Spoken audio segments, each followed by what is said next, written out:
গার্মেন্টসের পাটে যে সার্চ অপারেশন আমরা করেছি সেখানে আমরা এই পর্যন্ত 16টি মৃতদেহ পেয়েছি। না, আগুনটা খুব অল্প সময়ের ভিতরে ডেভেলপ স্টেজ, মানে আমরা যেটা আমাদের পরিভাষায় তৃতীয় স্টেজ বলি, মানে টোটাল 4টা স্টেজের মধ্যে তৃতীয় স্টেজে চলে গিয়েছে, যার কারণে এবং ফ্ল্যাশ ওভার হওয়ার কারণে অতিরিক্ত গ্যাস, যেটা টক্সিক গ্যাস, ওনারা ইনহেল করে ফেলেছেন এবং যার কারণে ওনারা নিচেও এসকেপ করতে পারেন নাই এবং উপরেও যেহেতু তালাবন্ধ ছিল উপরেও যেতে পারেন নাই। সাদা যে ধোঁয়াটা টক্সিক, অত্যন্ত টক্সিক, এটা ইনহেল করার কারণে আকস্মিকভাবেই হয়তো এতজন, আমার মনে হয়, যেটা আমাদের মনে হয় যে এটা ওনারা সেন্সলেস হয়ে মৃত্যুবরণ করেছেন। পরবর্তীতে তারা আর এসকেপ করতে পারেন নাই।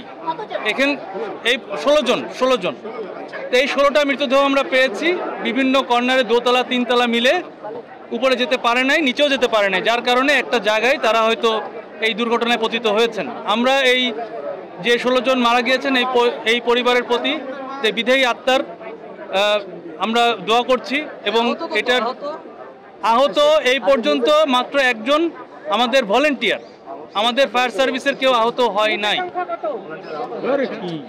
আমাদের এই পর্যন্ত 12টি ইউনিট কার্যক্রম করেছে, এখনো কার্যক্রম করছে।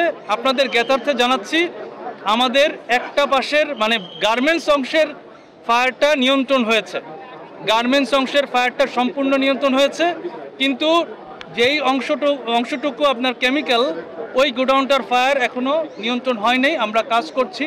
আপনারা দেখেছেন যে আমরা আমাদের যে টেকনোলজি রয়েছে, লুপ 60, ড্রোন, আমাদের যে গ্রাউন্ড মনিটর, সব মানে যেটা হিউম্যান ছাড়া, মানে মানুষ ছাড়া যেসব টেকনোলজি দিয়ে আমরা ফায়ার ফাইটিং করছি, এটা এখনো চলমান রয়েছে।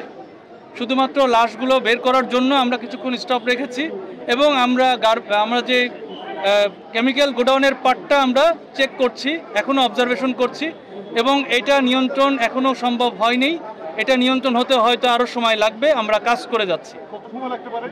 এটা বলা যাচ্ছে না, কারণ এখানকার যে কেমিক্যাল এখনো আননোন। আমরা যতটুকু জানতে পেরেছি, বিভিন্ন আশেপাশের যারা লোকাল যারা রয়েছেন শ্রমিক, ওনাদের কাছে জিজ্ঞাসা করে আমরা বুঝতে পেরেছি যে এখানে 6-7 ধরনের কেমিক্যাল রয়েছে, যেটা ওখানে গোডাউন ছিল এবং আপনারা এখন হয়তো দেখলে বুঝতে পারবেন এখনো ফ্লেম রয়েছে, যার কারণে ধোঁয়া এখনো উঠছে। সুতরাং এটা সময় লাগবে। এখানে আমরা সাধারণত মানে ব্লিচিং পাউডার, মেটা, পটাশ, তারপরে এনজাইম এবং আরও কয়েকটা ধরনের রয়েছে, সল্টও আছে,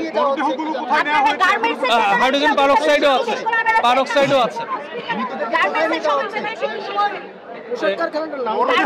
এটার নাম এখন পর্যন্ত আমরা পাইনি এবং আশেপাশের লোকাল যারা আছেন তাদেরকে জিজ্ঞাসা করে এখন পর্যন্ত নাম পাইনি।